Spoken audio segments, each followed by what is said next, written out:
What's going on, guys? Today I'm going to be doing an overview of the TYR CXT-2 Trainer. So I have had a lot of asks on this shoe. A lot of folks have already copped a pair, or they're waiting to see kind of like where the feedback comes in on the shoe before they buy a pair. So I wanted to get out a video before I build out my full review. I have a lot of thoughts on the shoe, some good, some bad. And all that said, in my first impression, I have a massive concern with this model, and I'm going to ask for your feedback. So if you did buy a CXT-2 Trainer and yours is arriving soon, or they've already arrived, please drop a comment down below based on that first impression, because I need more crowdsourced feedback on what I'm noticing with this shoe. I'm really hoping that I'm just an on-off case, because I do plan to test this in different settings, but stay tuned for that. But my first impression with this model is I'm really happy that TYR brought the heel to toe drop down in this shoe.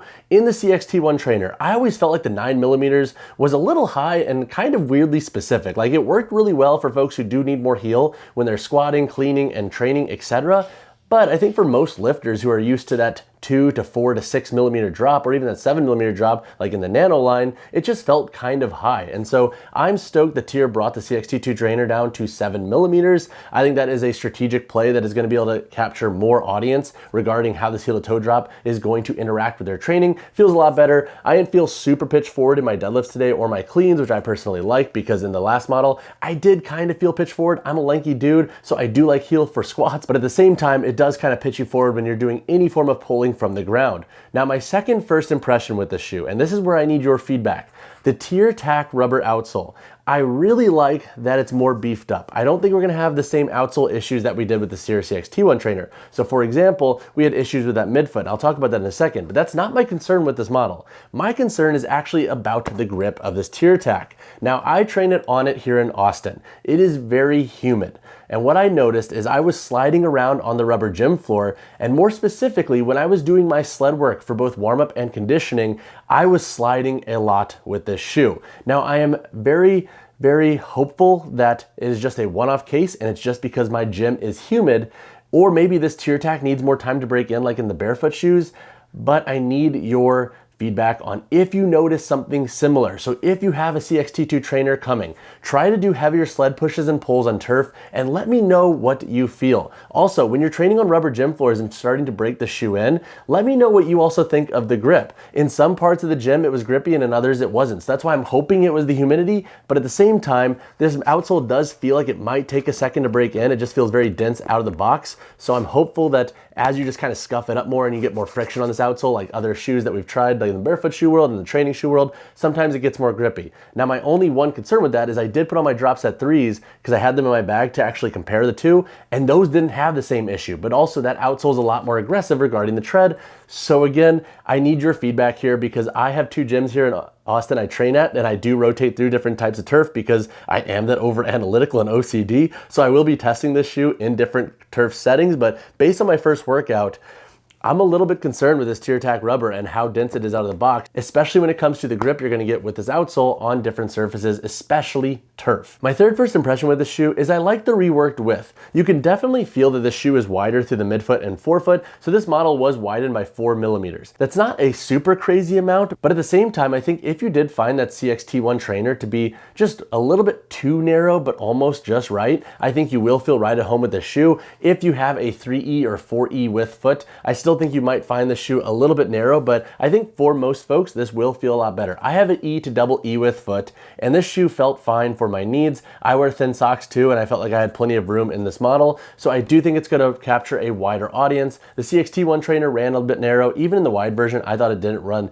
that much wider, so this model does feel all around better. And in my sizing section, I will compare its toe box to other models and then also the TYR barefoot trainers, just so you get a lens, but we do have way less of an aggressive taper up here. Also, this upper does have a decent amount of upper volume, so it gives you a little bit more space too when you're putting the shoe on. Again though, it's not going to be your widest shoe, even though it was widened purposely to give you more of an anatomical fit. My first impression with this shoe is I really like the stability that you get with the Surge Energy Foam midsole, but then also these overlays around the lateral medial side of the midfoot and then back here on the heel. So this shoe, one of the big callouts is that we now have a TPU layer that covers the midfoot here on the lateral side, the heel, and then the midfoot.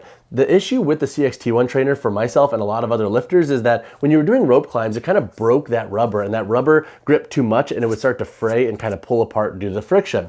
This should help give you additional support. I plan to really abuse this shoe for rope climbs in my next week's workout. I have rope climbs already programmed, so I will be pushing this shoe in that vertical. But what I noticed today is that this TPU gives you a more stable base when doing different types of training. I felt very locked down in this shoe. It felt very stable on the ground. And then when doing deadlifts and cleans, I felt very planted, which I personally like. So I do think this is gonna be a great option for folks who do want that shoe that works exceptionally well for lifting. And it does have a slightly heavier silhouette and build to it. It's not the lightest training shoe on the market. So I think if you like models similar to like the Reebok Nano X that was a little bit heavier in nature regarding it's just like more classic training shoe silhouette, I think you'll like the CXT-2 Trainer as well, because that's kind of what I picked up on. I think it almost kind of feels like a Nano X and a Drop Set Trainer 2 and 3, which blended together give you like this nice, like heavier and more built out training shoe feel for lifting.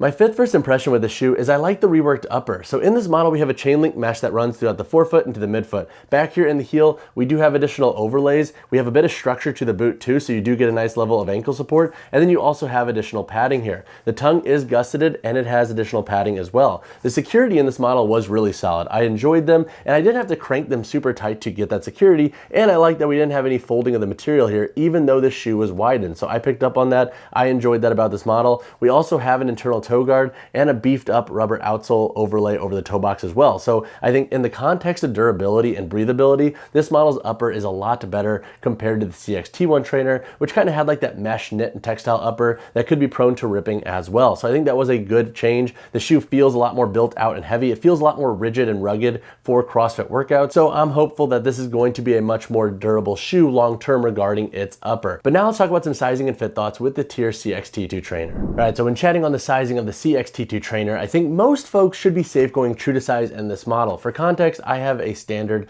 arch and an E to double E width foot, and the shoe fits pretty true. Now, if you have an exceptionally wide foot, you may want to go up a half size. However, you might be able to find better options, I think, for your needs. But let's talk about some toe box comparisons with these models. So I have a bunch of different pairs up here to compare them to.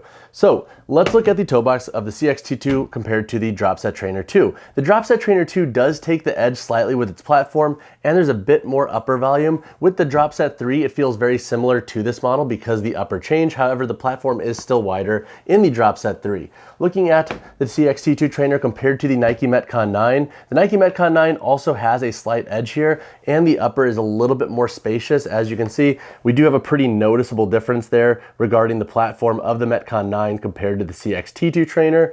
Looking at the TYR barefoot shoe compared to the CXT-2 Trainer, it's pretty clear that you can see a difference between the width of this shoe. Obviously, one's a barefoot shoe, one's a training shoe, but I wanted to give you a little bit of context compared to the fit and feel of these two shoes. The barefoot shoe has a bit more of a wide forefoot, and it's a bit more anatomical and wider towards the end of the toe box compared to the CXT-2 Trainer. Looking at the Reebok Nano X4, which is notoriously pretty dang narrow, the CXT-2 Trainer takes the edge pretty comfortably here. The Nano X4 is a bit more tapered, and the upper volume is a little bit lower, so it feels a lot more snug. So all that said, I think if you were on the cusp of just fitting into the CXT-1, but it felt a little too snug, this is where the width will feel great for you. This is not going to be a model that just magically fits really wide feet by only being widened by 4 millimeters, but it is going to increase the reach that it does have. All right, y'all, that's my overview of the TYR CXT-2 Trainer. There's a lot to like with the shoe, but I also have some concerns. Again, hit me in the comments below based on my first impression about what you think of the outsole of the shoe